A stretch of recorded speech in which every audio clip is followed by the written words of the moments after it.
छोटा सा एपिसोड 28 दिन तक आपको सिखाएगा कि आईएमसी बिजनेस को अगर आपको ब्रीफ करना है किसी के सामने में, प्लान देना है किसी के सामने में, तो किस तरीके से दे। तो आज से स्टार्ट करते हैं। आपका काम क्या है? आपका काम है इसको सुनना और अक्षरशः उसको कागज में लिख लेना और उसी टाइप से लोगों के सामने में आपको प्लान देना है।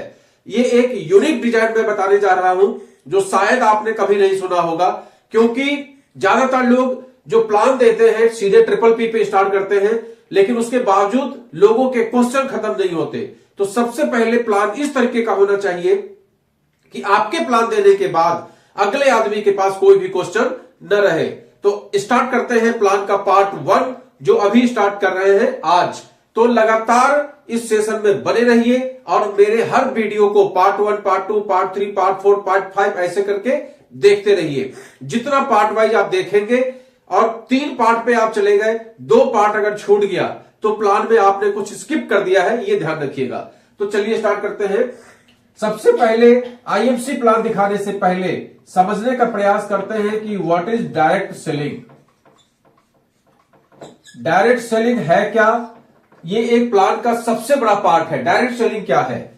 उसके लिए हमें यह समझना पड़ेगा कि इस दुनिया में 2 तरह की सेलिंग होती है।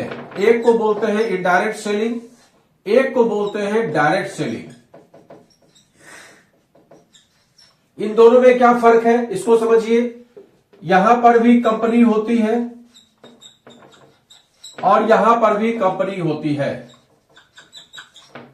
यहां पर भी कंज्यूमर होता है और यहां पे भी कंज्यूमर होता है।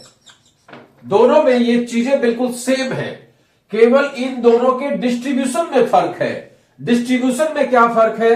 जो कंपनी होती है, जो इनडायरेक्ट सेलिंग की कंपनियां होती हैं, उसमें बीच में C&F होता है, बीच में होलसेलर होता है,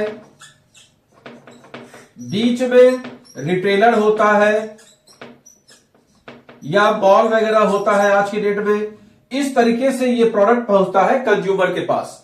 और साथ में एक बहुत बड़ा रोल यहां पे अदा होता है एडवर्टीजमेंट का। एक बहुत बड़ा रोल अदा होता है एडवर्टीजमेंट का। अगर एडवर्टीजमेंट नहीं होगा तो C&F भी माल नहीं उठाएगा, होलसेलर भी माल नहीं उठाएगा, रिटेलर भी माल नहीं उठाएगा और जो कंज्यूमर है वो भी नहीं समझेगा कि हमें क्या लेना है और क्या नहीं लेना है। तो हर कंपनी एक बल्क अमाउंट खर्च करती है एडवर्टीजमेंट पे।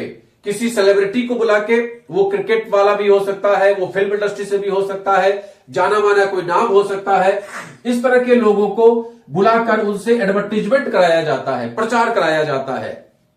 टीवी में विज्ञापन, रेडियो में विज्ञापन, FM में विज्ञापन, आपके होर्डिंग्स में विज्ञापन, आपके पेपर में विज्ञापन, तमाम तरह के इश्तिहार, तमाम तरह के होर्डिंग्स लगाकर एडवर्टीजमेंट, तमाम तरह का विज्ञापन किया जाता है। लाखों करोड़ों रुपया इसके ऊपर खर्च किया जाता है।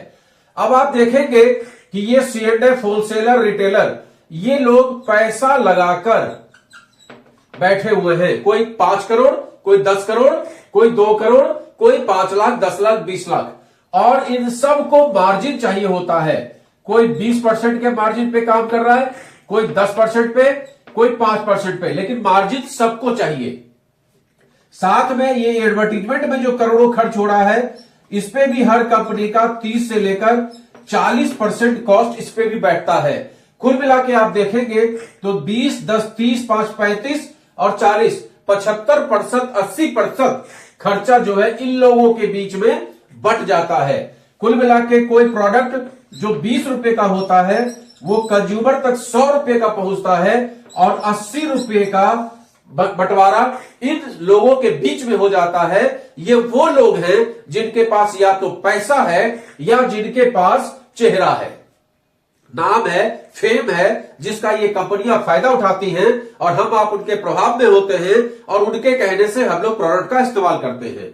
इसको बोलते हैं इनडायरेक्ट सेलिंग, जो हम आप सभी लोग जानते हैं।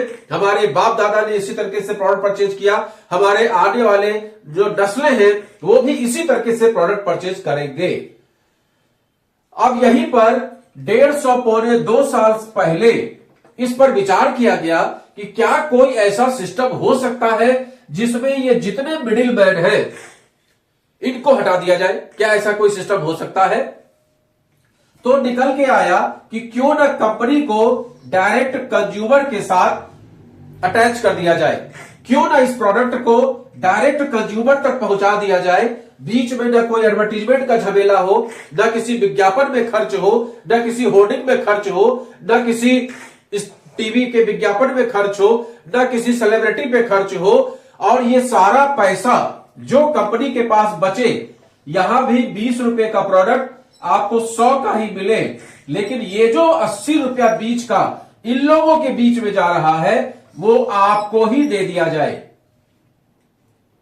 अब बात को क्लियर समझिएगा कि एक ऐसा विचार लोगों ने सोचा जिसमें कि कंपनी और कस्टमर के बीच में कोई भी मिडिल मैन न हो, लेकिन प्रोडक्ट उसी हिसाब से कंज्यूमर तक पहुंचे, और जो ये बीच का पैसा बच रहा था, जो वहां पर सेलिब्रिटी के बीच में बट रहा था, डिस्ट्रीब्यूटर होलसेलर के बीच में बट रहा था, पैसे वालों के बीच में बट रहा था, वो यहां पर आम जनता को ये प्रोडक्ट, ये इनकम का रास्ता दिखाई दे, ये 80 रुपया इन लोगों के बीच में बढ़ जाए। तो यही कंज्यूमर, मतलब हम और आप, यही कंज्यूमर यहां पर डिस्ट्रीब्यूटर बन जाए, यही कंज्यूमर यहां सीएलडेप बन जाए, यही कंज्यूमर यहां पर रिटेलर बन जाए, यही कंज्यूमर यहां पर मॉल बन जाए, यही कंज्यूमर यहां पर सेलिब्रिटी बन जाए, यही कंज्यूमर यहां का अमिताभ बच्चन है, यही कंज्यूमर यहां के लिए माधुरी दीक्षित है। ये अपने चेहरे का प्रयोग यही कंज्यूमर करे और ये जो 80 रुपया है ये इसी कंज्यूमर के बीच में बढ़ जाए।